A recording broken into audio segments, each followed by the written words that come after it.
My name's Anna. I'm 27, and I'm back living with my parents and little sister.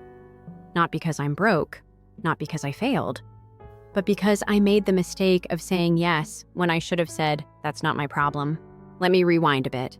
After graduating college, I was finally ready to live life on my own terms. I got a job in digital marketing, not glamorous, but solid, and found a one-bedroom apartment in a creaky old building downtown. It wasn't much, but it was mine. Okay, rented, but still mine. I was smart with my money. Brown bag lunches.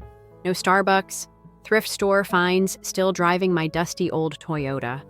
Every time I opened my savings app and saw the number inching higher, I felt like I was winning at adulthood. My little sister Ava could not have been more different. She was 17 back then, spoiled straight through to the bone. My parents, especially, my mom, treated her like royalty. Brand new iPhone, every release designer bags. She didn't even bother to unzip skincare routines that cost more than my monthly groceries. Every Sunday dinner, I'd sit across the table from her and get treated to her weekly fashion show. OMG, look at this Dior lip oil. You'd love it. If you ever wore makeup, she'd chirp, flipping her hair. I'd force a smile and nod, then return to my spaghetti. She once looked at my sweater and asked, "Didn't I see that on your Insta 3 years ago? Like same exact one." Yes, you did. It's called wearing your clothes until they fall apart. You should try it sometime. My parents never said anything when she made comments like that. They'd chuckle like it was all harmless fun. Sisters teasing sisters, my mom would say. Except it didn't feel like teasing. It felt like being made into a punchline. Still, I kept grinding, I got promoted, made friends, watched my savings grow. Life wasn't perfect, but it was mine. Then everything cracked. It was 2 weeks after my 25th birthday. I came home for Sunday dinner like always, but this time the vibe was off. My dad was quiet. Too quiet. My mom looked like she'd been crying for days. Even Ava wasn't showing off anything new, just scrolling on her phone like she couldn't wait to be somewhere else. We sat down to eat. No one said much, just clinking forks and tension thick enough to chew. Then Dad cleared his throat and said, "Anna, we need to talk." Cue the stomach drop. Mom reached over and grabbed his hand. "Your father lost his job. They shut down his entire division." I put down my fork. "Oh no, I'm so sorry." "We're trying to stay afloat," she continued, twisting her napkin. "But Ava's college tuition is coming up, and with the mortgage and car payments..." Her voice cracked. That's when it happened. All three of them turned and looked at me. "Would you consider moving back in?"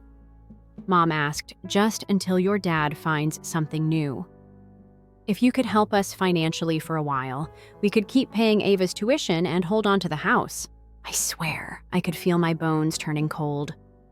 "Move back home," just as I was building my life, put all my plans on hold. "How much would you need?" I asked, even though I already knew the answer would hurt. $1,800 a month. Mom replied without blinking. That would cover Ava's tuition and help with utilities. That was nearly all my leftover income, almost everything I'd been saving. But they were my family, and they looked so desperate, so I said yes. That night I gave my landlord notice and started boxing up my life. 2 weeks later, I was back in my old bedroom. Well, what used to be my bedroom. Turns out, Ava had turned it into her personal dressing room. The closet was still stuffed with her designer junk, and I had to shove her heels aside just to make room for my duffel bags. It felt like a downgrade in every possible way, but I told myself it was temporary. Dad would find a new job, I'd be out in no time. Right. Wrong. The first couple months weren't terrible. Mom made a big show of cooking my favorite meals, and Dad would pat my back and say things like, "You're a lifesaver, kiddo." I set up automatic transfers $1 $800 straight to Mom's account on the first of every month. A deep cut, but I reminded myself it was for the greater good. 3 months later, Dad got a new job. We popped open a bottle of cheap champagne that night. I thought it meant I could start apartment hunting again. "Not just yet," Mom said gently when I brought it up. "Your dad's new job doesn't pay like the old one. We still need your help, just for a while longer." I smiled, nodded, swallowed the lump in my throat. Of course I said family first. But things started shifting after that, subtly at first. Mom stopped making my favorite dishes. Now it was all quinoa bowls and kale salads because Ava's watching her figure. My bath time, my one post-work ritual, suddenly became an issue. "Do you really need 40 minutes in there every night?" Mom said once. "It's wasteful." I started cutting my bath time in half. Then there were extra asks. "Can you spot me $50 until Friday?" Dad would ask casually. "Ava needs new textbooks," Mom would text. Meanwhile, Ava was still flaunting new outfits, tech, and makeup like she had a personal sponsor. One day I finally snapped. "Where are you getting money for all this?" I asked Ava, as she strutted in with a pair of boots that probably cost more than my entire wardrobe. She didn't even look at me. Mind your business. Just because you live like a medieval peasant doesn't mean I have to. I should have said something right then, but I let it go. Big mistake. Because the next thing she asked me for wasn't 40 or even 100. It was $700. I had barely dropped my keys when Ava cornered me. Finally, she said, practically bouncing, "I need $700. No hi, no how was work?" Just straight to the demand. For what I asked, dropping my bag by the couch. "A trip. Me and my friends are going to Miami next weekend. 3 days beachfront hotel. Everyone already paid except me. And you think I'm just going to hand you $700? I asked, stunned. Her tone shifted from cheerful to annoyed in a blink. "Why not? It's not like you spend money on anything. I mean, you still wear shoes from high school." I blinked Ava. "I give this household $1,800 every month. I pay half the mortgage. I'm the reason you're even in college right now." She rolled her eyes. "God, you're so dramatic. It's just money. You make more now, don't you?" That was it. That tiny entitled sentence hit me like a slap. "It's not just money," I said, my voice shaking. "It's time. It's sacrifices. It's weekends. I don't go out trips. I cancel things I want but can't have so you can live like a Kardashian." She scoffed. "I have classes. I don't have time for a job. I worked 2 part-time jobs in college and did a full course load. You just don't want to work." Ava's eyes filled instantly with tears. "You're so mean," she wailed. "I didn't ask to be born. I'm doing my best." And here came the performance. Full sobbing, loud, shaky, performative crying, the kind that echoed through the house. Right on cue, Mom and Dad appeared in the doorway like I'd summoned them. "What's going on?" Mom demanded, pulling Ava into her arms. "She's calling me lazy," Ava wailed, sniffling into Mom's cardigan. "She said I don't deserve anything." "That's not what I said," I replied calmly. "I said she's old enough to work for her own spending money." "You don't get to talk to your sister like that in this house," Dad barked. I laughed bitterly. "This house? You mean the one I helped pay for?" That hit a nerve. Mom's face turned crimson. "There it is. Every time we ask for anything, you throw money in our faces. Maybe you should have just stayed in your apartment if you were going to act like this." "Maybe I should have." "I'm going to my room," I said, voice flat. "Don't worry, I won't disturb your perfect little family." I closed the door behind me and sat on the edge of my twin bed, surrounded by Ava's leftover shoes and perfume bottles. I wasn't sad. I wasn't angry. I was awake. For the first time in years, I saw everything clearly. They didn't love me.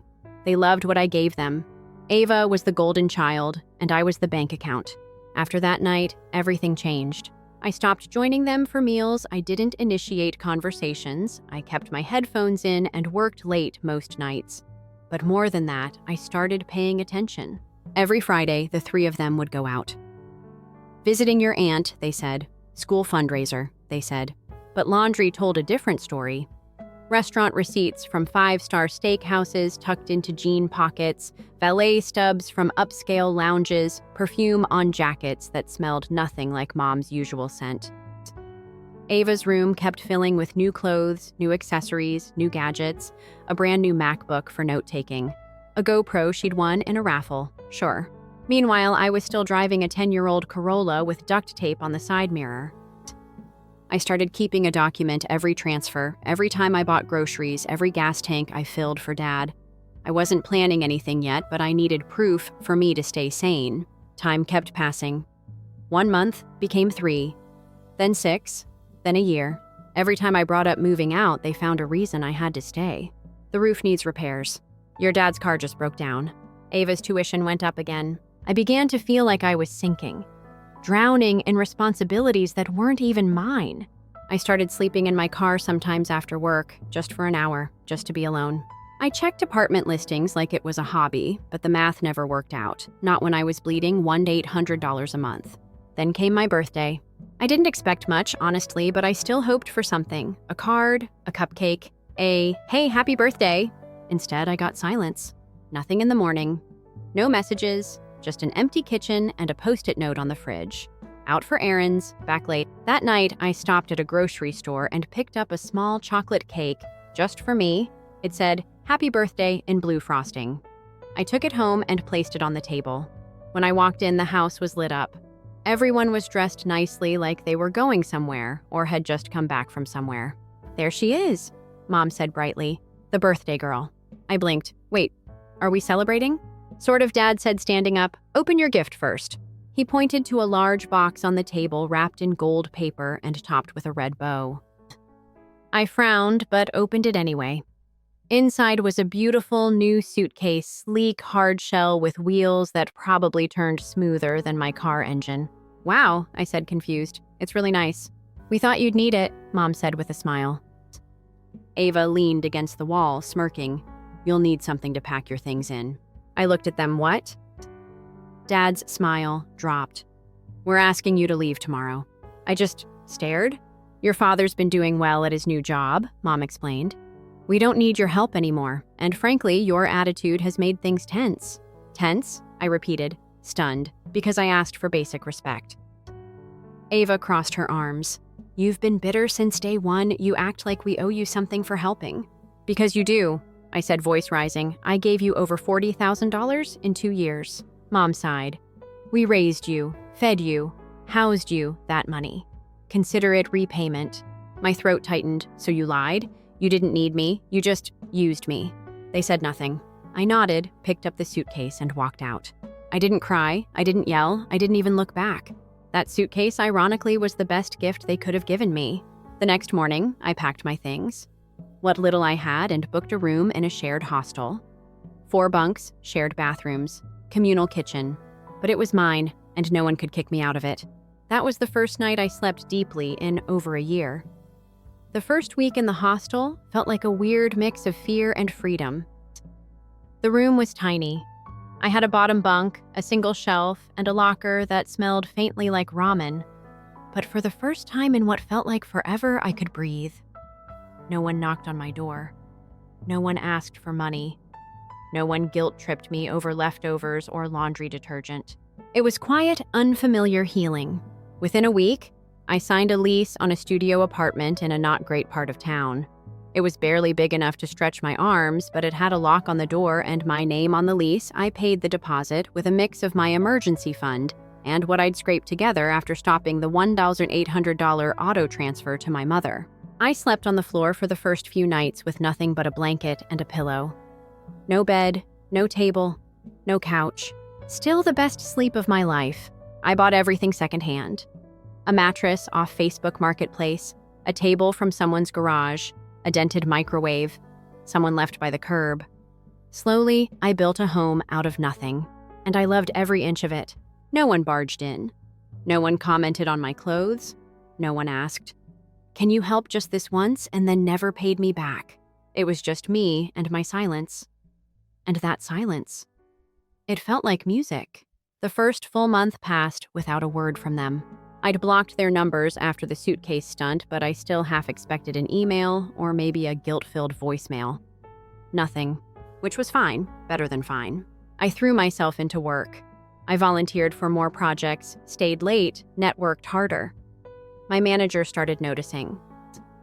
"You've been killing it lately," she told me one Friday. "Keep this up and we might be having a promotion conversation soon." That same day, I checked my bank account. The number looked different. After 2 years of watching it drain like a sinkhole, it was finally growing again. Fast, just cutting out that monthly $1 to $800 opened up breathing room. I hadn't realized I was missing. I started tracking my budget, setting little goals, buying myself tiny luxuries. A $4 latte, a bookstore run. A candle that smelled like freedom. 2 months later, I got the promotion, along with a raise. And just like that, I wasn't surviving anymore. I was living Then 6 months to the day after my family gifted me that shiny eviction suitcase, my phone rang. Unknown number. I almost let it go to voicemail, but some intuition told me to pick up. Hello? Anna, sweetheart, it's Mom. Her voice hit me like cold water. I didn't say anything, just waited. I was hoping we could talk, she continued, sweet and sticky like fake honey. Are you free to come by the house? No, I said flatly. Whatever it is, you can say it now. A long pause. Then she sighed. Your father lost his job. Again, layoffs, the economy's been hard. And we've fallen behind on payments, the mortgage, Ava's tuition, the car. It's all piling up. The bank's been calling. I didn't say a word. We need your help, Anna, she said finally. Just for a little while, like before. Move back in, contribute a bit. Help us catch up. I actually laughed loud and bitter. You're kidding, right? We made a mistake. She rushed. We were stressed. Things were said that shouldn't have been said, but we're still your family.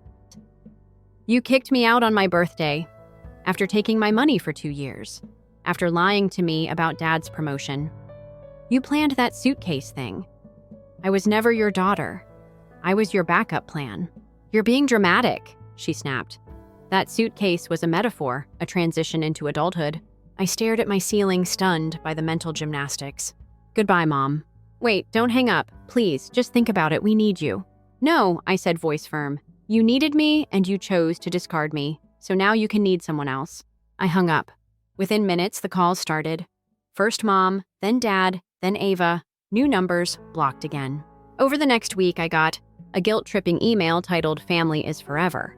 A desperate voicemail from Dad saying he missed our Sunday dinners.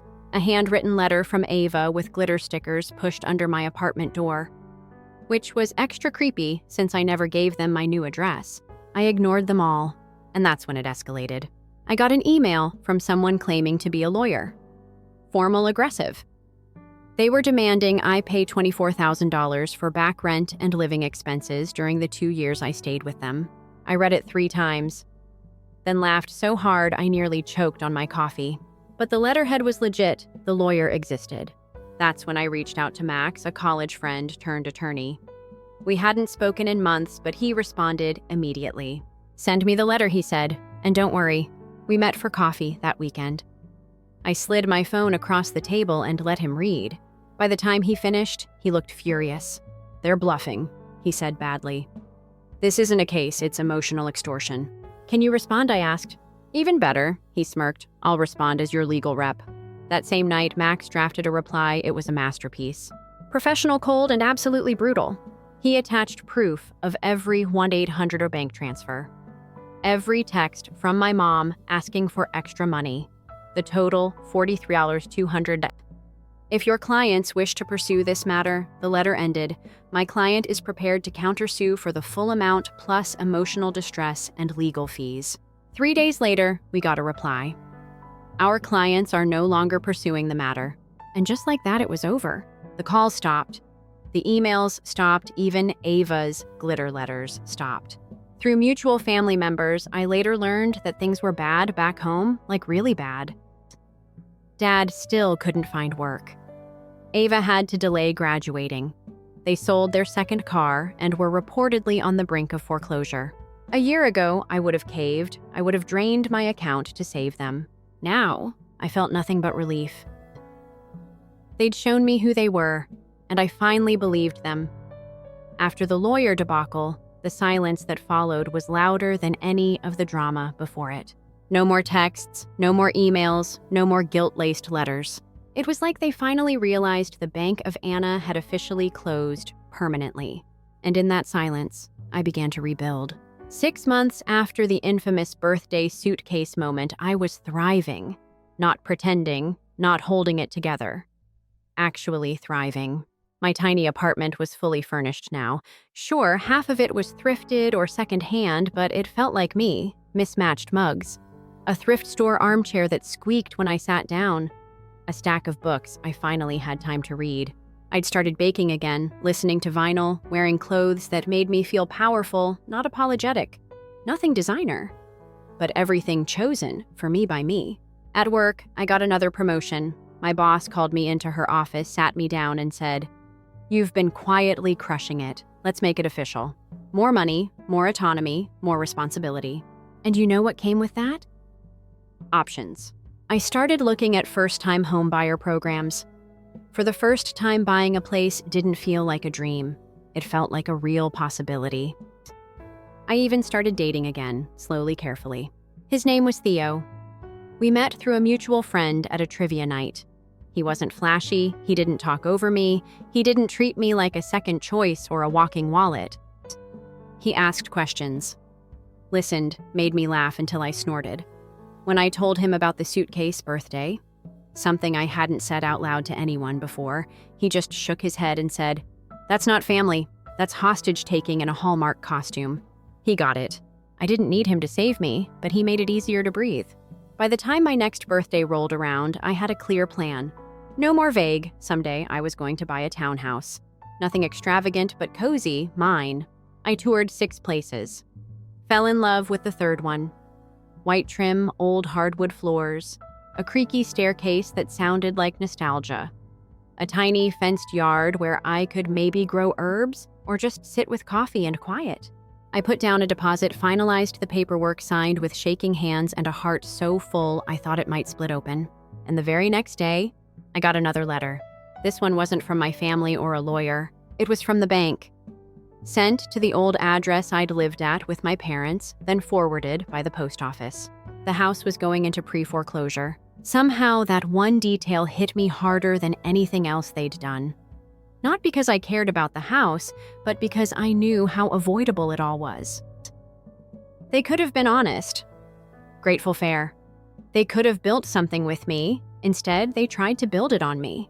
I sat there reading that letter, and for the first time in 2 years, I felt nothing but distance, emotional distance. I wasn't mad, I wasn't sad, I wasn't smug. I was just done. They weren't my responsibility. Not anymore, not ever again. A week later, I got a message request on Instagram from an old family friend, Mrs. Galvez. She'd been my mom's coworker years ago and occasionally came to our BBQs. It said, "Hey, sweet girl. I don't know what happened between you and your parents, but they told everyone you ran off with someone and abandoned them in their time of need. That didn't sound like you just wanted to check in. Hope you're doing okay." That one made me laugh out loud. Ran off with someone, like I was starring in a low-budget soap opera. I replied politely. "Thank you for checking in. I'm doing really well. Just bought my first home." They didn't mention the part where they kicked me out on my birthday and tried to sue me for 24K. No reply after that. Can't imagine why. In the months that followed, more family drama trickled down through mutuals. Ava dropped out of college, apparently. Something about mental burnout, but I had my theories. Mom tried getting a job at a boutique and got fired after 2 weeks. Dad attempted consulting, but his license had expired, and renewing it wasn't free. They were flailing, and every time someone sent me an update, I repeated the same line. I hope they figure it out, because that's all I had left to give hope and detachment. No money, no time, no emotional labor. Just a quiet wish that they'd learn something. Anything. But if I'm honest, I don't think they will. People like that rarely reflect, they rewrite. And I've stopped reading their versions. These days, my life is calm. Simple, beautiful even. I wake up early, drink coffee by the window of my new home, and listen to the silence that once terrified me. Now I crave it. Theo comes over most weekends. Sometimes we cook. Sometimes we just sit on the porch talking about nothing, everything. He never pries about my past, but he knows it shaped me. One night I told him, "It's weird. I used to think freedom would come with some big moment, a confrontation, a monologue, but it didn't." He looked at me and said, "Sometimes the most powerful thing you can do is walk away and not look back." I smiled. Yeah. And this time I didn't even flinch. Life had gotten quiet. Not the anxious something's about to explode kind of quiet I used to feel back in my parents' house. This was the kind of quiet you earn. A quiet that hums with peace, with boundaries, with knowing exactly who you are and who you'll never let hurt you again.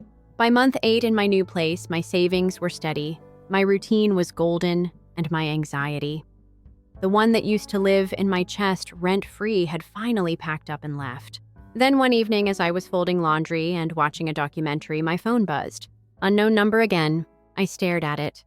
Let it ring. waited for it to go to voicemail. It didn't. The phone rang, and then it stopped. 2 seconds later, ping, voicemail. I didn't listen to it right away. I let it sit.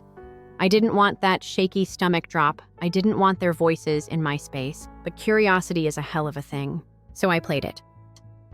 Hi, Anna. It's your dad. I know you probably don't want to hear from us, but we're losing the house. For real this time. The bank's moving forward. Ava's been struggling too. Well, it doesn't matter. We just wanted to talk. Maybe, if you had time, you could come by. I know things ended badly, but this is still your family. I hope you remember that. No demands, no guilt trips, just desperation wrapped in nostalgia. I sat there in silence for a long time. Then I pressed delete. That was the closure. Not the voicemail, but the click. The decision to let it go without a second thought. A few days later, I got a text from my cousin Maya. She lived 3 states away, and we hadn't talked in over a year. Maya, just FYI. Your mom posted something weird on Facebook. All about how some daughters abandon their families but still expect an inheritance. Sounded directed. Of course she posted that publicly. That was mom's style. Passive-aggressive in cursive font with a blurry sunset in the background. I didn't reply to Maya right away. I went to mom's page instead. Sure enough, there it was. A long paragraph vague, but everyone in our circle would know exactly who it was about. It ended with, "Some bridges burn themselves." Cute. I took a screenshot. Not because I needed it, but because I wanted to remember the moment I stopped caring what she thought. And just as I was closing the app, another notification came in. A message request from Ava. Now that was unexpected. For a few seconds, I debated deleting it unread, but curiosity won again. It said, "Hey, I don't expect you to respond. I just wanted to say I'm sorry. For everything I know, I was awful to you.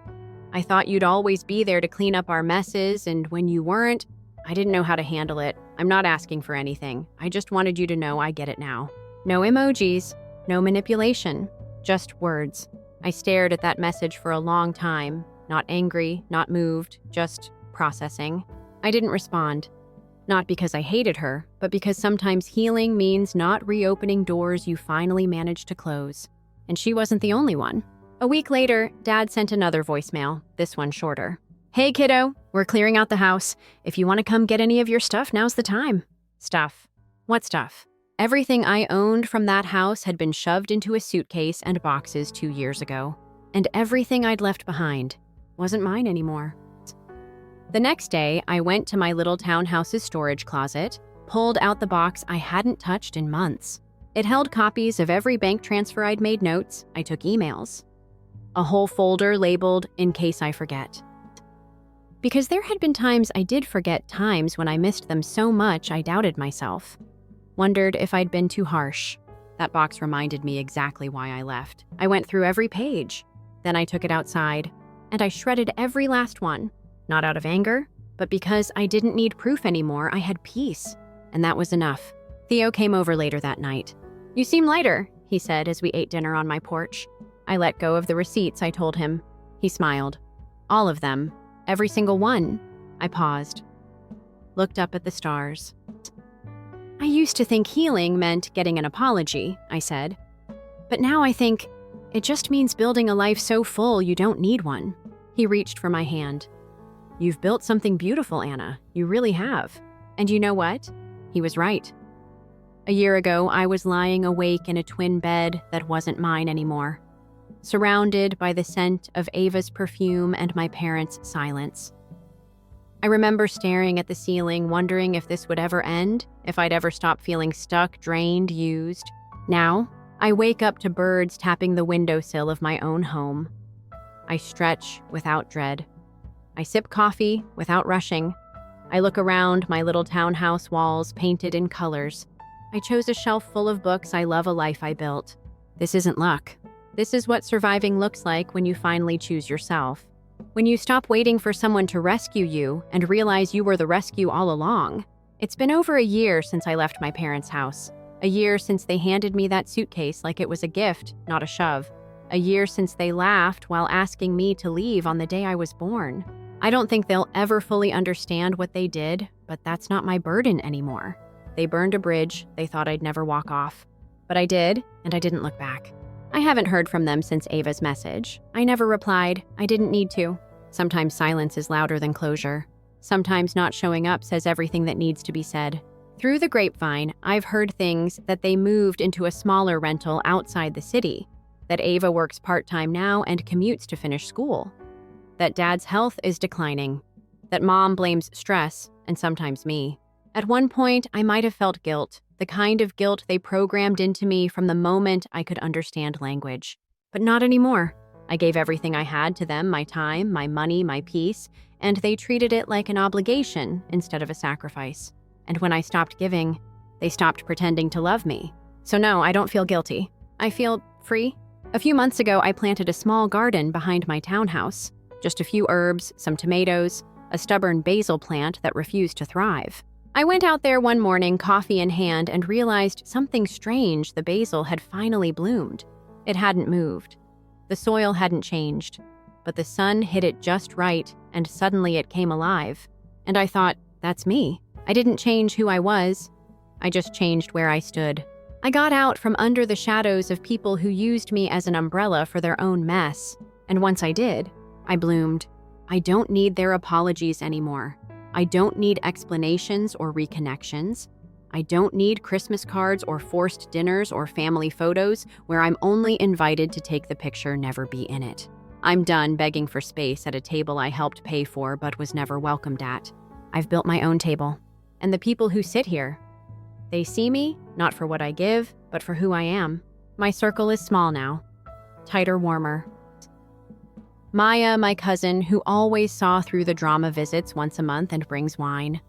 We laugh until our cheeks hurt. We don't talk about the past much, but when we do, we speak like survivors. Theo is still here. He's not a white horse or a fairy tale. He's just solid, present, honest. When I told him I might never speak to my family again, he didn't flinch. He just said, "That's okay. You get to choose your peace." I think that's what love should sound like. I still work at the same company. I got another raise recently. My boss calls me a quiet force. I like that. I've started saving for a solo trip somewhere far, somewhere green, somewhere where no one knows my name, just to prove to myself that I don't owe anyone anything, not even my time. Not anymore. Sometimes I still pass the old neighborhood on my commute. I don't do it intentionally, but when I do, I glance at that house and feel nothing. Not grief, not anger, just distance. Like looking at a photo of a place you once visited where you learned a painful lesson and left stronger. That's what that house was for me. A classroom. A warning sign. A cocoon I outgrew. They say family is everything, but that's not true. Love is everything. Respect is everything. Peace is everything. And when those things aren't in your family, you have every right to walk away. They say I'm selfish now. That's fine. Because sometimes choosing yourself is the bravest, kindest, most necessary thing you can do. I'm not bitter. I'm better. And that's more than enough. Story 2. I couldn't stop smiling as soon as I entered my new home. It was a modest 2-bedroom apartment with old kitchen cabinets and worn-out carpet, so it wasn't very elegant. It was mine, though. I finally had a place of my own after wasting money on rent for 14 years. I spoke aloud, Lucy's place, simply to hear the sound. I'm Lucy Wilson, a 32-year-old homeowner. As of right now, I hadn't told my family about it at all. I wanted to see their faces. Not because I didn't want to share my happiness. Kate, the golden kid, was born when I informed my parents in particular, who had been implying for years that I should marry like my younger sister. She had the ideal husband, Mark, a financial professional, and their cute 3-year-old daughter, Emma, at the age of 29. In one of those areas, they rented a lovely home with matching mailboxes and streets lined with trees. The earth my parents stepped on was almost a form of devotion. I looked at my timepiece. For our monthly family meal, I had committed to arriving at my parents' place at 6 o'clock. But this time, I had something to report. It took 15 minutes to travel to my childhood home, as was customary. Kate's SUV was already parked in the driveway, but I didn't mind. this evening. Nothing could make me unhappy. She's there. When I walked in, my dad called. He was watching a game on TV while enjoying a drink in his favorite chair. I leaned down to give him a cheek kiss and whispered, "Hello, Dad." From the kitchen, Mom stuck her head out. "Lucy, we're almost ready, honey." Kate's well-known spaghetti salad was brought. Kate was setting up something on a serving dish in the kitchen when I went there. For a moment, she raised her gaze. "Lucy, hello." Her focus instantly shifted back to her culinary creation. "Do you need assistance?" I made an offer. "No, I've got it under control," Kate said without raising her gaze. "Remember to refrigerate the white wine, Mom? Of course, my love." "The previous one you brought was excellent," Mom grinned at Kate and added, "I bought 2 bottles." As usual, I felt invisible. As I stood there, the dining table was where we all sat. Kate took up the discussion, rambling on about Mark's recent job advancement. "They're giving him a big raise and his own team now," she remarked with pride. "We intend to renovate our home in the near future." My folks gave me a nod of approval. Mark remained silent despite his uneasy appearance. Mom remarked, "That's fantastic. You're worthy of a larger space, especially considering how quickly Emma is developing." I inhaled deeply after realizing my opening. "Well, I have some news to share." Everyone gave me a mildly interested gaze. I couldn't contain my pleasure as I added, "I bought a house. Did you get the keys today?" "It's not very large, but the table was peaceful, and it's in a pleasant, quiet area." The fork that my dad was about to put in his mouth froze. Kate looked at me like I had changed my mind. "You purchased a home?"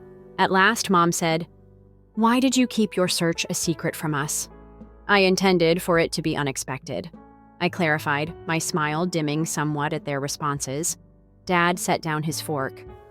"Why, Lucy, would you decide on something so important without first talking to us? You don't require housing as much as your sister does." Bewildered, I blinked. "What, given Emma, Kate, and Mark, who are renting, require additional room?" Mom clarified, as though it were clear. "You are only one individual." I felt sick to my stomach. I used my own funds to purchase the house. For years, I had been saving money. Nevertheless, Dad shook his head. "Family is helpful. Family. You need to have spoken with us beforehand." Kate's lips were pursed. "Where is this home then? How does it feel?" "The address is Maple Street." "My boy, Steph," I said. "It's good, but little." "Everyone is invited to attend tomorrow if you'd like." I gave her a napkin with my updated address written on it. After an uncomfortable exchange with Kate, they resumed discussing Mark's advancement and their future plans for the remainder of the meal. As I drove home that evening, nobody inquired further about my residence. The happiness I had experienced before had faded. Congratulations were what I had anticipated. A toast, perhaps. Rather, I had received criticism and the clear impression that I had erred in some way by purchasing a house for myself. I cleaned and got ready for my family's arrival early the next day. I made sure everything looked as lovely as possible and created my mom's favorite apple pie. The doorbell sounded at precisely 2:00. Kate was the first to look at everything with her critical eyes. With Emma in tow, Mark trailed behind Mom and Dad. "It's comfortable." I understood Mom's statement to be her kind way of stating, small. "It's an old kitchen," Kate said, tracing the surface of the counter with her finger. I tried to seem positive as I added, "I'm planning to renovate eventually. I just need to increase my savings." Kate took out her phone and began snapping photos. With a smile that stopped short of her eyes, she added, "I just want to look at everything carefully later." It didn't take long for us to visit the entire house. Yes, indeed. Expressions were increasingly happy with each room there, as though my little abode validated their suspicions. Dad responded, "Well, once we were done with the second bedroom, which I had converted into a home office, it's easy, but it will only work for you." "Thank you," I said firmly. "Dad." Mom checked her watch and said, "We should get going." Emma needs to take a sleep. However, I cooked pie. Will you stay for a slice? I said. Kate, who was now causing pain to everyone at the entrance, replied, perhaps next time. Emma becomes irritable if she doesn't take her naps on time. Suddenly, they were gone. No congrats, not a housewarming present. I made them a pie, but they didn't even get a piece. When they were gone, I stood in my living room and gazed about my small home. It was mine, even though it wasn't as fancy as Kate's rental. And I was proud of it in spite of my family's response. I threw myself into making my tiny house feel more like home, and the weeks that followed went by quickly. Although I couldn't afford a complete makeover, I was able to update the kitchen hardware, replace the worst of the carpeting with reasonably priced laminate flooring, and paint the walls a warm cream color. At a nearby thrift shop, I even discovered a charming used dining table that was the ideal size for my breakfast nook. My family had been away from me for a short time. When Mom did call to check in, it was a stiff conversation that mostly focused on Kate and Emma. I didn't mention the house once more. As November came to a close and Christmas drew near, I decided to throw the family Christmas dinner at my house this year. Additionally, it would be the ideal housewarming party. And perhaps they would be more helpful after they saw how I had made the place better. I made the decision to discuss it at our upcoming family meal. I was excited and full of hope when I arrived at my parents' house that evening. My parents nodded admiringly as Kate dominated the conversation during dinner, which was as usual. I cleared my throat after waiting for a lull. I mentioned that I've been considering hosting Christmas at my house this year, which is next month. It might also be a housewarming. After a moment of silence, Kate burst out laughing, not in a kind way, but with a full, contemptuous laugh.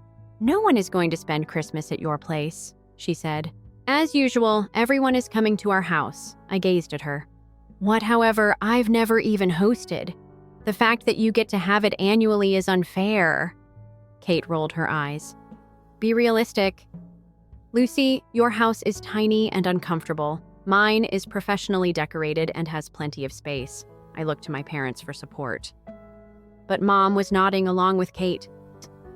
"Honey, Kate's house is much more suitable for entertaining," Mom said. "It's bigger, more comfortable, and frankly, Kate has better taste than you do." The words hit me like a slap. I sat there stunned into silence as they continued discussing Christmas plans as if I hadn't spoken at all. They decided on the menu, who would bring what, and even plan the seating arrangement, all for Kate's house. I couldn't handle it anymore. I pulled back my chair and stood up. No one tried to stop me. No one followed me to the door. I heard their talk continue before I'd even left the dining room. The journey home was a haze. I kept hearing Mom's comments. "Kate has greater taste than you do," as if there was a cause to discard me, to disrespect my preferences. When I returned home, I strolled through each room, gently looking at everything I'd done. The newly painted walls, the new drapes I'd saw myself, the bathroom vanity I'd dismantled and refinished. Sure, it wasn't professionally adorned like Kate's rental, but it was mine, constructed with my own hands and hard labor. That's when I made a determination I wouldn't back down. As much as Kate deserved to host Christmas, so do I. I took a seat at my computer, went on my social network profile, and typed, "Everyone, big news. This year, I'm having Christmas in my new house. Since many of you haven't visited my property yet, it will also be a housewarming celebration. There was food, beverages, and a happy atmosphere. Bring your festive enthusiasm and yourselves.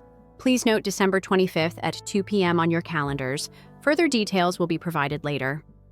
Before I could question myself, I pushed post. Comments began to arrive in a matter of minutes. "Lucy, congrats on your new home. I'm eager to watch it. Wrote about my cousin Jen. I had no idea you had purchased a property."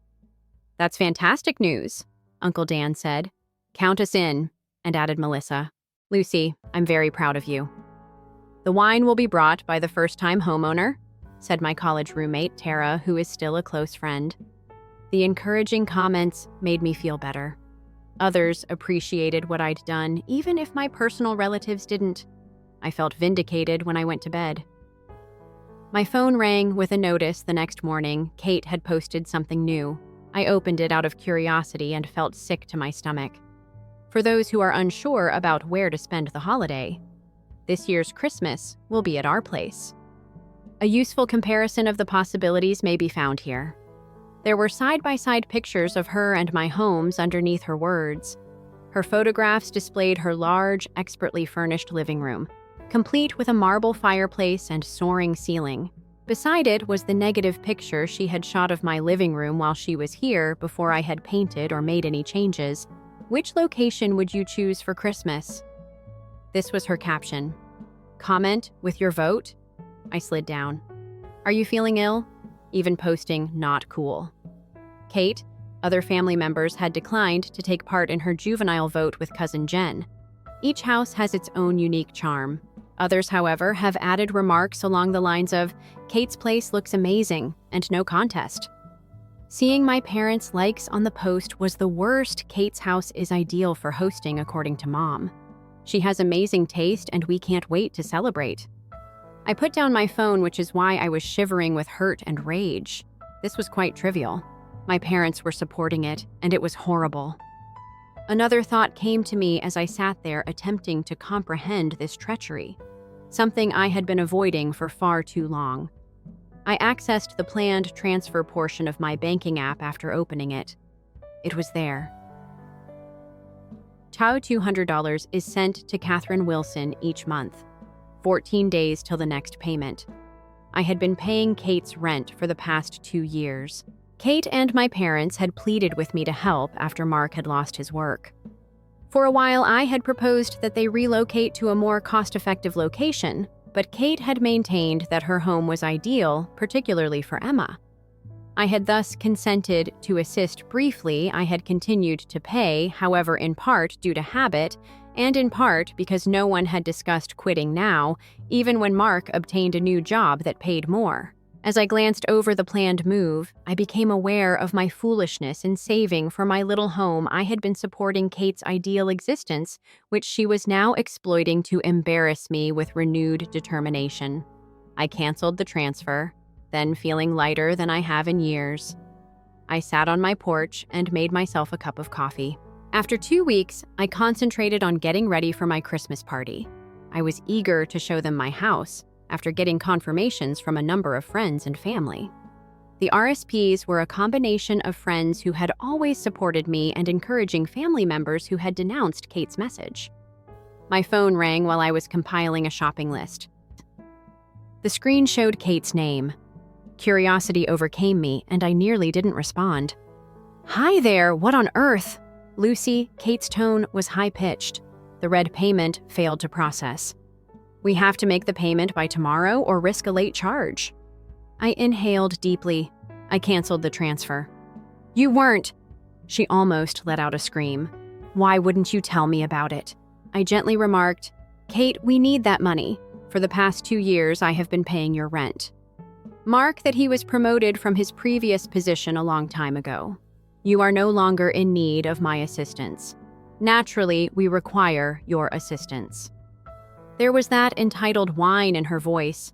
I had become hateful. There are several expenditures for us. Our vehicle payments, Emma's preschool, and now organizing this large Christmas celebration. We relied on you, I laughed without a sense of humor. Yes, you are hosting a Christmas party in spite of me. I've been paying for this property and now you're showing it off. It's unfair. You live in that little shithole, which is why you're envious. I also live in a lovely house. A lovely house that is out of your price range, I answered. Look, Kate, I now have a mortgage of my own. I can't continue to support your way of life, particularly when you've made it apparent that I agree with you.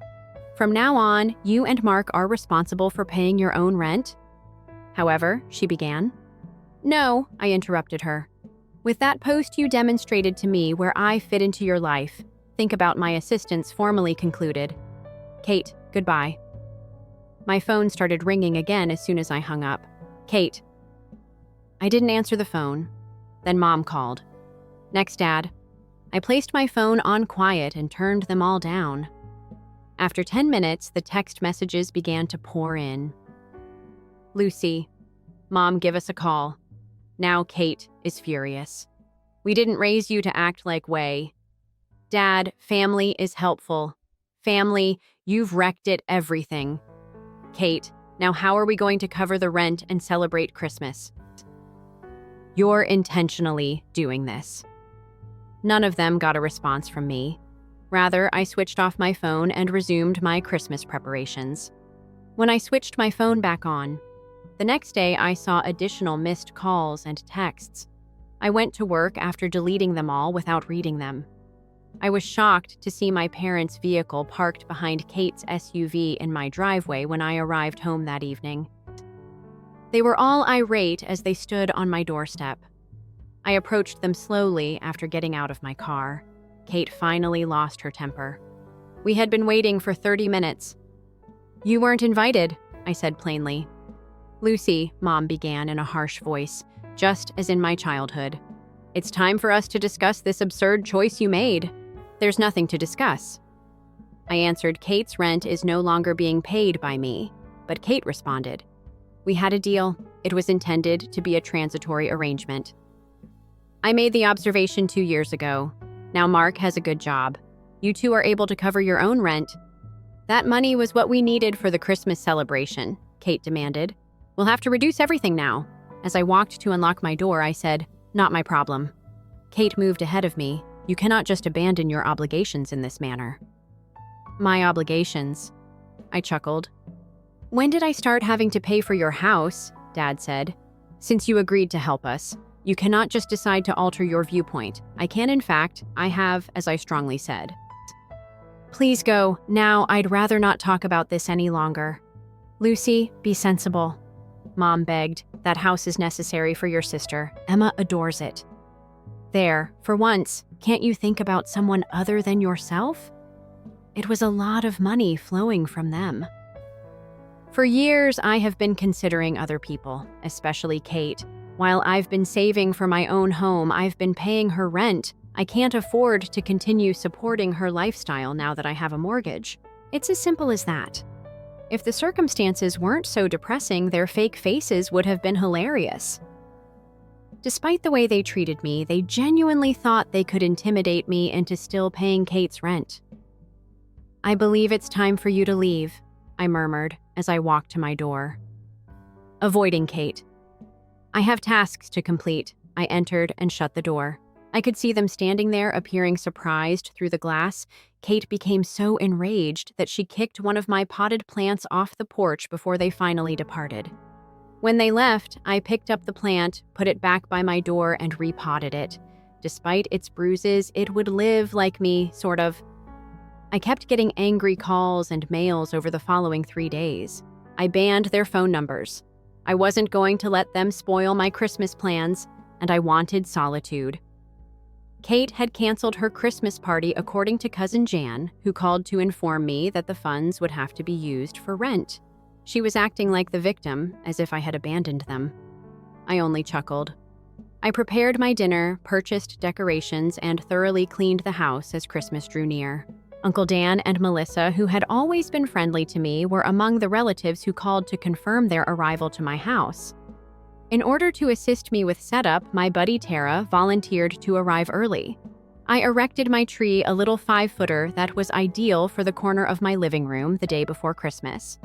I positioned the few wrapped presents I had purchased for my visitors beneath it and took a moment to appreciate the look. My tiny home appeared cozy, welcoming, and joyous. With a small coating of snow on Christmas Day, my tiny cottage appeared to be straight out of a greeting card. I was just pulling the turkey out of the oven to rest when Tara arrived at midday. Lucy, this place looks fantastic, she said, glancing at the decorations. How much you've accomplished with it in such a short period of time is astounding. I gave her a short embrace and whispered, Thank you. It's home, but it's not elegant. After an hour, we finished preparing the meal and arranged the table. At 2 Hosier, Uncle Dan and Melissa were the first guests to arrive, each carrying a little potted Christmas cactus and a bottle of wine present for the house. Melissa then gave me the plant and explained, I hope it expands as your enjoyment in this house does. As more family members and friends arrived, my little living room was pleasantly crowded with people who were laughing, talking, and taking in my home. The mood was happy and pleasant, and everyone brought modest presents or food to give. Those who were aware of the situation gave me a few pitying looks, but no one brought up Kate or my parents. We were going to have supper at 6 o'clock. A text buzzed across my phone. Mom gave it to me. "Lucy, have a Merry Christmas. You are missed. Come over for dessert tonight, please." I gazed at the letter, feeling torn. I was torn between wanting to ignore it and wondering if this was a good thing. I responded to the SMS. "I also wish you a Merry Christmas. I apologize, but I'm not yet ready to see Kate or Dad. In the upcoming year, perhaps." After putting my phone away, I went back to my visitors. Mom didn't text me again if she was offended by my reply. The dinner went well. The cuisine was praised by everybody, and the discussion flowed naturally. People gathered around the dining table or sat comfortably on the new sofa I had bought as they wandered around my tiny home. Nobody appeared to think the room was unsuitable or badly furnished. "Lucy, you did a fantastic job with this home." As she assisted me in clearing plates following dessert, my cousin Jen commented. "It truly does feel like home sincerely moved," I responded. "Thank you. That is really significant." The doorbell rang as I was finishing up the last few dishes after everyone had gone home, believing that something was forgotten. Without looking to see who it was, I opened the door. 4 wrapped items were in the hands of a delivery guy. He said, "Delivery for Lucy Wilson." "I never ordered anything," I said, perplexed. He described their gifts from Kate, my parents, and the Wilson family. I verified my hypothesis by looking at the tags. I said, "I can't take these. Kindly give them back to the senders." The delivery man seems uneasy. "I'm only doing my job, ma'am," I answered. "I understand, but I'm not accepting the delivery. Return them, please." Following a short debate, he eventually departed while still holding the goods. I had no idea what those crates contained, and I had no desire to find out. It seemed like a surrender to accept presents today. For example, claiming that everything was okay when it wasn't. I felt lighter than I had in years when I woke up the next morning. The warmth of yesterday's gathering persisted, even though my house was silent. After brewing some coffee, I sat in my living room looking at my Christmas tree and reflecting on the last few months. Purchasing this home had made me aware of a lot of aspects of my family dynamic that I had previously been unaware of. The way they disregarded my accomplishments and asked me to make unacknowledged sacrifices for Kate. How their plans usually included me as an afterthought. It had hurt to break that routine, but it was vital. I felt for the first time in my adult life that I was living for myself, and not only to fulfill the aspirations of others. Winter started to give way to early spring 2 months ago. Through family rumors, I learned that Kate and Mark were trying to find a less expensive apartment. To help pay the rent on their home, she apparently had to take a part-time work at a nearby boutique Mom had phoned a couple of times, leaving voicemails that varied between hesitant attempts at reconciliation and guilt-tripping. With the money I had saved by not paying Kate's rent, I wasn't yet prepared to reply. In addition to making my mortgage payments on time, I was able to establish a modest bathroom improvement fund. I joined a local book club, went out to dinner with friends, and spent the weekends exploring my new area. I ran into a man who lived a few doors down from me one Saturday when I was visiting a local coffee shop. Tom was a good-looking, easy-to-laugh English teacher at a high school. After hours of conversation, I immediately accepted his invitation to dine the next weekend. We went on 2 more dates after our first. He came over for supper and didn't seem to mind my little place.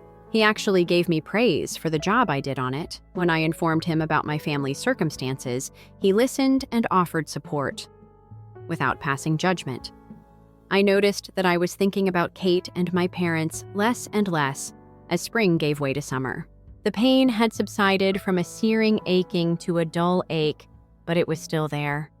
I didn't have time to think about the past since I was too busy living my life, working, dating Tom, and turning my house into a home I would occasionally consider next Christmas, while sitting on my front porch in the evening and watching the sunset with Tom at my side. I might be prepared to get in touch with my family once more by then. Perhaps not. In any case, I knew I would be all right. I had received more than simply a place to live in my tiny home. It had provided me with the courage to advocate for myself, to value myself, and to create a life that was genuinely mine. For that type of independence. No mortgage payment could ever be too large. Story 3. I'm Megan, and at 42, I've at last discovered contentment in my life. Getting here wasn't easy, particularly after my husband Tom passed away from cancer 3 years ago. Even after 15 years of dating, there are still mornings when I find myself longing for his side of the bed. Tom left me everything, including our large suburban home and around $700,000 in investments and money. It may seem like a lot, but I would give everything to get him back. I have nevertheless established a decent life for myself. I've come to love my own company while working as the HR manager for a tech company in the downtown area. In contrast, my parents believe that my life is meaningless. Dad nods in agreement with Mom's description of it as wasting away. They don't understand why I haven't remarried after 45 years of marriage. There is still time for you to find someone. It's not too late to have children, Mom remarks at least once on each visit. These days, you know there are alternatives. Every month on a Sunday, I pay them a visit. I've grown to dread the 2-hour journey. As soon as I enter their door, the lectures start. I met Susan Williams at Bridge Club. Megan, Mom would say, her tone brimming with artificial insouciance. David, her son, is currently divorced. He works as an accountant. Mom fails to add that David Williams, who is 39 years old, has been living in his mother's basement and has been unemployed for the past 3 years. I am well aware of this mom's friend's boys. Instead of a woman, they want a meal ticket. My usual reaction is, thanks, Mom, but I'm not interested in dating right now. The visit last Sunday began similarly to the others. I got there at noon, assisted Mom with lunch, and prepared myself for the anticipated interrogation on our relationship. This time, though, something was different. No other eligible bachelor, including David Williams, was mentioned. Instead, lunchtime was strangely quiet. Is everything all right? At last, I inquired. The piece raises suspicions. Dad and Mom looked at each other. Mom folded her napkin gently and answered, "Well, your sibling is causing us concern." I took notice of that. I am 7 years older than Jake, who is 35. Jake, in contrast to me, had taken the conventional route. 3 years ago, I got married to Vanessa. Vanessa was loved by my parents from the beginning. She wanted a large family and was generally courteous. How about Jake? I inquired. Dad stated he lost his job. He was among the first to go when the corporation shrunk. Additionally, he and Vanessa are currently unable to pay their rent. At the end of the month, they will be evicted. I nodded slowly, since I could already tell where this conversation was going. They require lodging. Mom said, her voice changing from one of worry to one of command, only until they gather enough money for a new apartment and Jake gets a new job. I let out a sigh. Mom, Jake is a little out of control. You are aware of that. I'm also accustomed to living alone.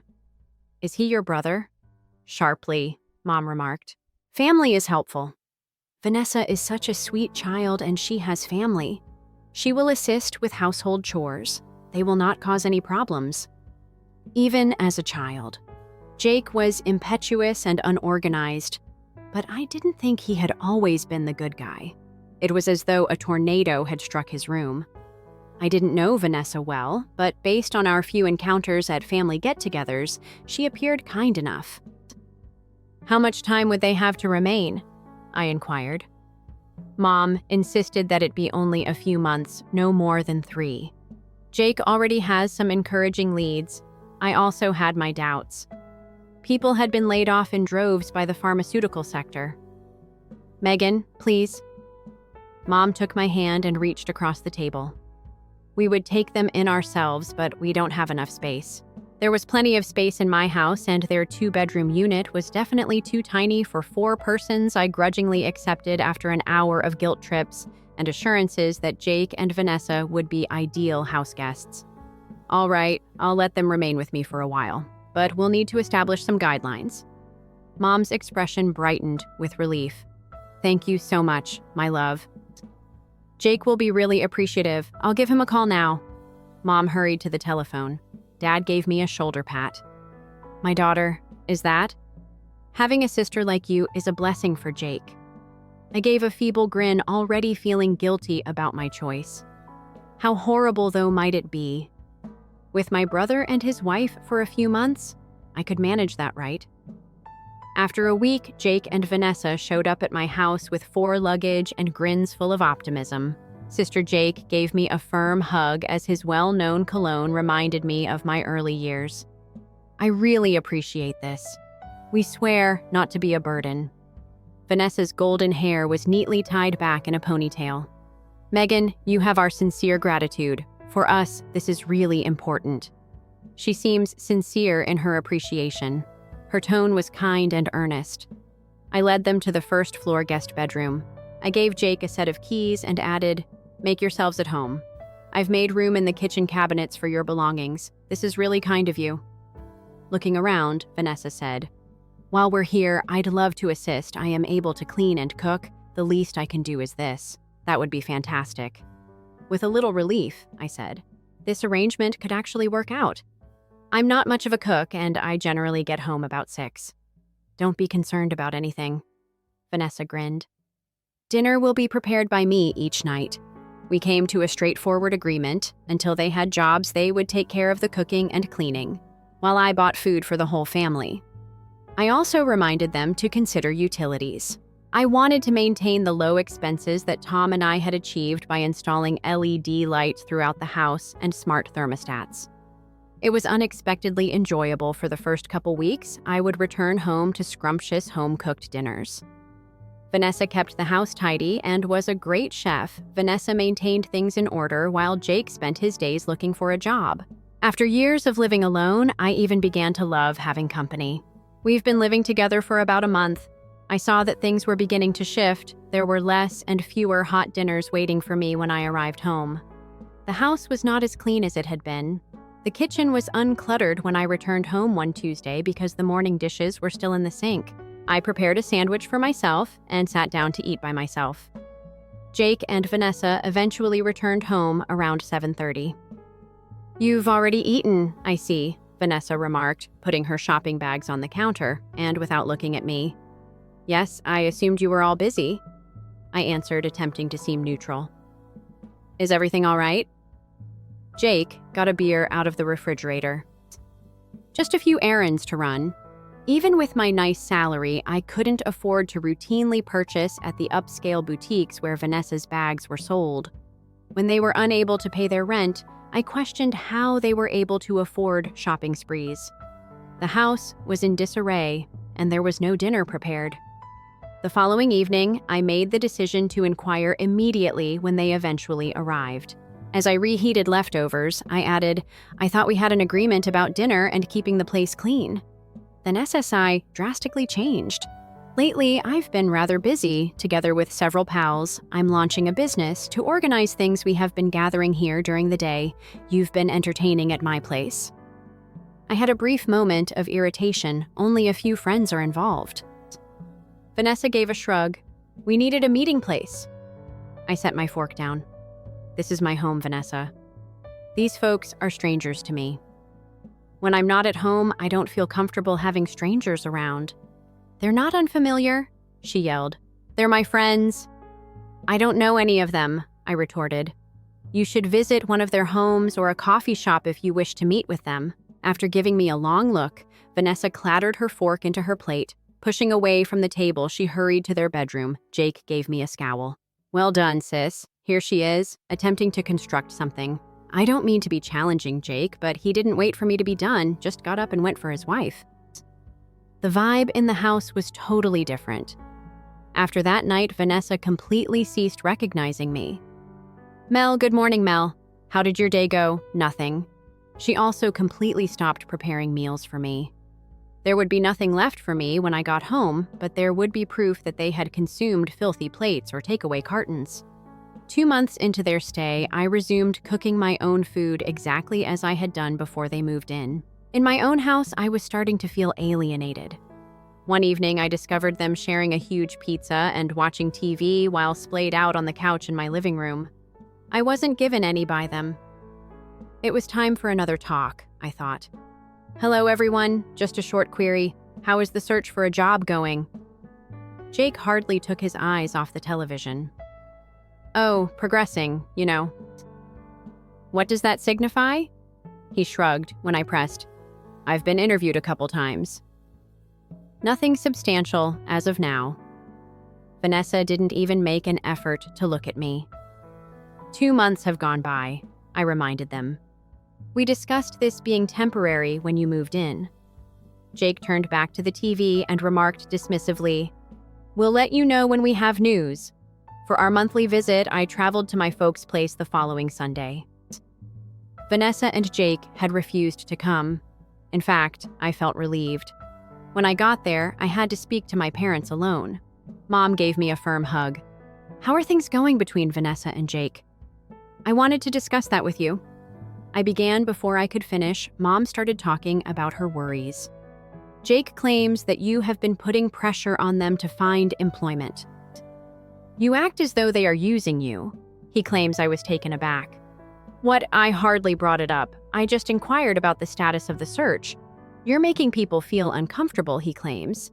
That's not like you, Megan, Dad said. Vanessa ceased helping out around the house weeks ago, despite their vow to do so. She has been inviting folks over without asking me after I clarified. Mom gave a head shake. Megan, they're going through a tough moment. You must have greater empathy. You get it. I pay for all of their meals and they live in my house for free. I could see my annoyance growing their family firmly. Dad said, family members help one another. I understood that there was no use in disputing. My parents had already determined that I was at fault. Before I went home, we had an awkward supper. When I shifted the topic, I saw an unknown vehicle parked in my driveway as I pulled in. I parked on the street and entered, bewildered. I noticed a number of big luggage in the hallway as soon as I opened the door. From the living room came voices, not just Vanessa's and Jake's. When I entered, I noticed an elderly couple seated on my couch. I knew they were Robert and Linda, Vanessa's parents. However, we had only met a few times during family get-togethers. When I stepped inside, everyone became quiet. Jake responded, feigning excitement. Megan, take a look at the visitor. I forced myself to grin. Hi, Robert, Linda. Good to see you. Linda gave a rigid nod. Megan. Could I speak with you for a moment? Jake, despite my inward rage, I managed to sound courteous. Jake trailed me to my home office upstairs. What's happening? When the door was shut, I inquired Vanessa's parents are here with bags, but why Jake anxiously ran a hand over his hair. They are only here for a week. They are traveling to see Vanessa's brother in Arizona. And you invited them to stay at my place without first thinking to ask me. I heard my voice getting louder.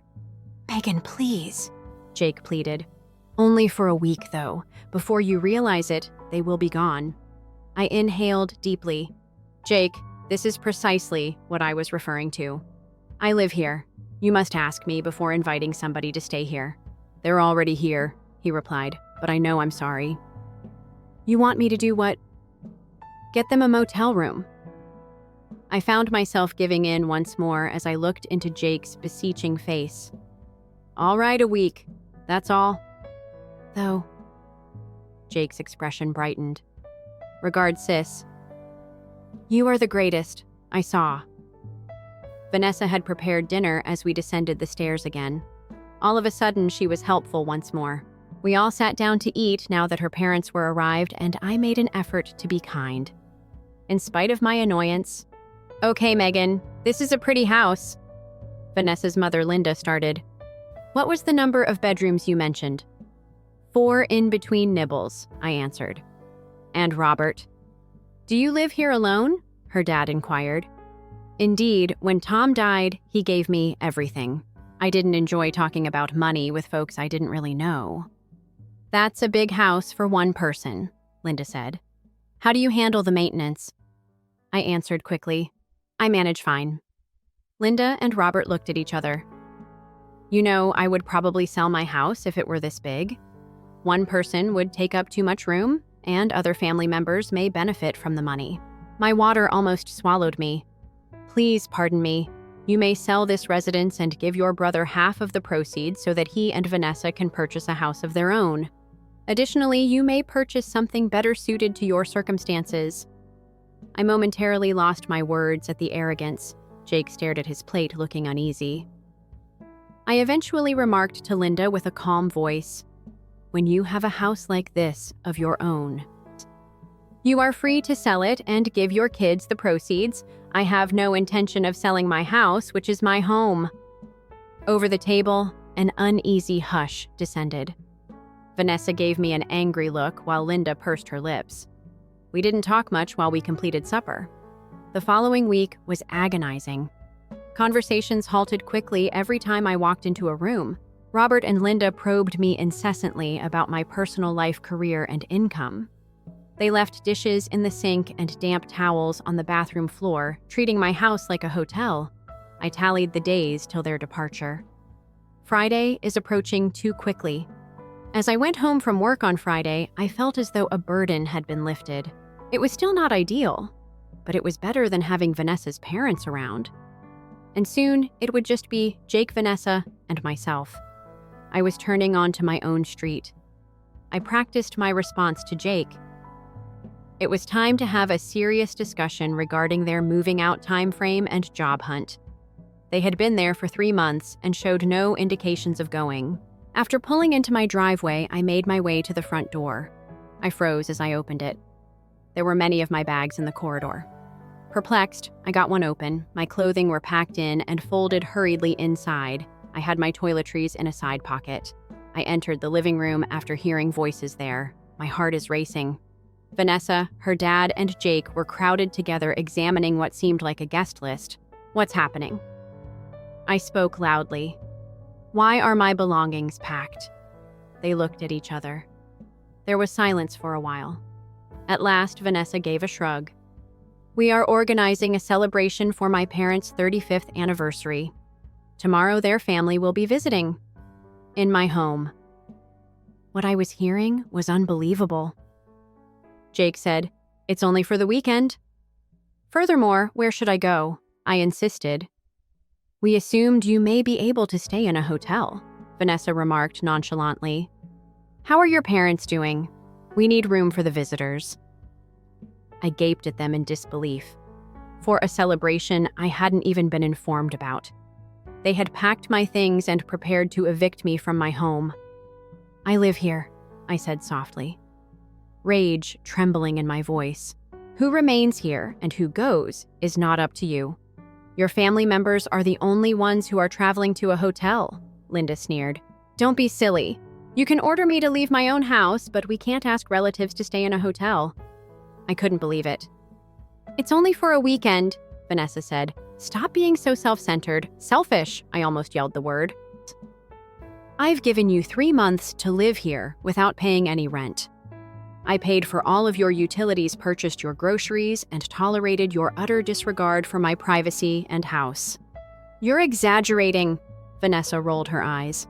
By tomorrow, I want your folks out of my house, and there won't be a party here, I stated firmly. Linda let out a gasp. That is not possible. Everyone has already received an invitation. Observe me, I said icily. I looked across at Jake. I thought you would do better. Jake didn't say anything to support me, but at least he was polite enough to show shame. I contacted my mother after going upstairs to my bedroom and slamming the door. I could hardly dial since my hands were trembling so much. I said, Mom, when she responded. In order to host an anniversary celebration for Vanessa's parents, Jake and Vanessa are attempting to get me to leave my own home for the weekend. A pause occurred. She responded gently. Jake mentioned something about a small gathering. You were aware of this? It seemed unbelievable to me. Yes, I did think it made sense. Megan, it's only for a weekend. It seemed as if someone had hit me. Mom, it's my house. I wasn't even asked. Family is helpful. Family. She spoke her well-known refrain. Why don't you spend the weekend with us? You'd get a respite from all the stress. I came to the realization that my parents were involved in this whole thing. They had been aware of and supportive of Jake and Vanessa's actions the entire time. I said, I have to go, and hung up. Sitting on my bed, I tried to take in the situation. My parents were helping my own relatives who were attempting to take over my house. Mostly, I felt driven, but I also felt misled and enraged. I had a plan and a clean head when I got up early on Saturday. I paid close attention, but I heard nothing. There was silence in the house. I looked at my phone. 7:15 a.m. Ideal. I glanced out the door of my bedroom. There was nobody in the hallway. I crept downstairs and verified my suspicions. Vanessa had gone shopping for party items with her parents, Jake and Vanessa. This was my opportunity. After our altercation last night, I feigned weakness. I walked down, pretended to grin, and informed them that they were correct. I was being self-centered. I ought to give them permission to celebrate. I informed my mother over the phone that I would be spending the weekend with them. Ultimately, Jake seemed relieved. Vanessa's parents were triumphant, and she seemed arrogant. They thought they had triumphed. They had no idea I got to work as soon as they left this morning. Last night, I gave a 24-hour locksmith I discovered online a ring. He said he will arrive at my place in an hour. I collected everything that belonged to Jake and Vanessa as I waited. Everything, their shoes, clothing, and toiletries. I did the same with Robert's and Linda's belongings. I carefully placed them all in their duffel bags and suitcases. It was 8:30 a.m. when the locksmith came. All of the locks in my house had been replaced by 10 in the morning. I lugged all the baggage out into the front yard after paying Mike and giving him a heartfelt thank you. Then at around midday, I waited while sipping tea in my living room. A vehicle entered my driveway with their arms full of party decorations and grocery bags. Vanessa, Jake, and her parents exited. The suitcases caught their attention right away. As they got closer to the front door, confusion appeared on their faces. When Jake's key didn't work, I heard him jiggling it after I heard it in the lock. Then there was a knock. The key isn't functioning. Megan? Jake knocked on the door. I approached the door without opening it. The reason for this is that I changed the locks. After a moment of horrified quiet, Vanessa's voice could be heard. What now? Open the door. No, I answered firmly. I want you all to leave my land. This is impossible. Linda let out a cry. Tonight is our celebration. People are coming. You ought to have considered it before attempting to evict me from my own home. Calmly, I answered. Jake's voice changed, begging. Come on, Megan, let's discuss this. There is nothing to discuss. For months, you have used my kindness. After treating me disrespectfully in my own house, you're now attempting to evict me so you may host a party that I never approved of. We've finished our conversation. Vanessa began to beat on the door. This is not possible. If you don't let us in now, I'll contact the cops. Go ahead, I said. I'll tell you why you've been squatting in my house and won't go, as prompted. They'll be really intrigued. I'm sure Jake attempted something different. Please, sis, what are we meant to do? That is no longer an issue for me. You have 3 months to solve the problem. It's time to go. Now Linda was complaining about how her anniversary had gone wrong. Robert was attempting to soothe her. Vanessa had started kicking the door instead of hammering on it. I'll contact the cops if you do harm to my property, I forewarned her. The kicking ceased. This will be shared with Mom and Dad. Jake made a threat. I said, I'm sure they will. Before I contact the police, kindly go now. More arguing, begging, and threatening took place, but I refused to back down. After a while, I heard them packing their automobiles with their bags. They drove off, and I looked through the window, Vanessa and Jake in the same vehicle, Robert, Linda, and someone else. Just as expected. Almost instantly, my phone began to ring. The name of my mother appeared on the screen. I didn't answer the phone. Then a flurry of text messages appeared. What have you done, Mom? "You threw them out," Jake says. "Call us right away." "Dad." I got myself another cup of tea, shut off my phone, and for the first time in months, sat quietly in my house. "Young woman." Over the next few days, the text continued to arrive. My parents never stopped texting and calling. They called me uncaring, selfish, and cruel in their increasingly irate texts. In a lengthy text message, Jake announced that he was permanently severing our relationship. None of them got a response from me. I eventually switched my phone back on permanently after a week. It was now a trickle of communications. My cousin Emily informed me that Jake and Vanessa had taken up residence with my parents. It seems that my parents' attitude immediately shifted when they seen Jake and Vanessa's arrogant conduct firsthand. According to Emily, my parents threatened to force Jake and Vanessa to leave unless they found employment within 2 months and saved enough money for a place of their own. I was unable to resist grinning at the irony. A month has passed since I had my hair done. To be honest, I don't mind that my parents still don't talk to me. The quiet has been restorative. I will no longer be lectured about my life decisions. Stop pressuring me to go out with males I don't want to date. Don't feel guilty about not having kids anymore. I've found my home's tranquility again. I've taken back my boundaries and my space. I refer to my refusal to let my family take advantage of me as self-respect, while some may call it selfishness. Maybe we'll get back together eventually. It's possible that my parents will come to the realization that their golden kid isn't really so golden. Perhaps, instead of demanding assistance, Jake will mature and take charge of his own life. Perhaps Vanessa will come to understand that family is not a resource to be used for personal gain. Or perhaps not. In any case, I'm beyond being the doormat for the family. I repainted the guest bedroom last weekend in a cheery yellow that always makes me happy. After Jake and Vanessa moved in, I stopped throwing dinner parties for my friends, but now I do it again. I am living my life as I see fit. My life might not be what my parents had in mind for me. No spouse, no kids, me and my 2 large houses alone. It's my life, though. And then I finally stood up for myself and established limits that not even my family could breach. I take pride in it.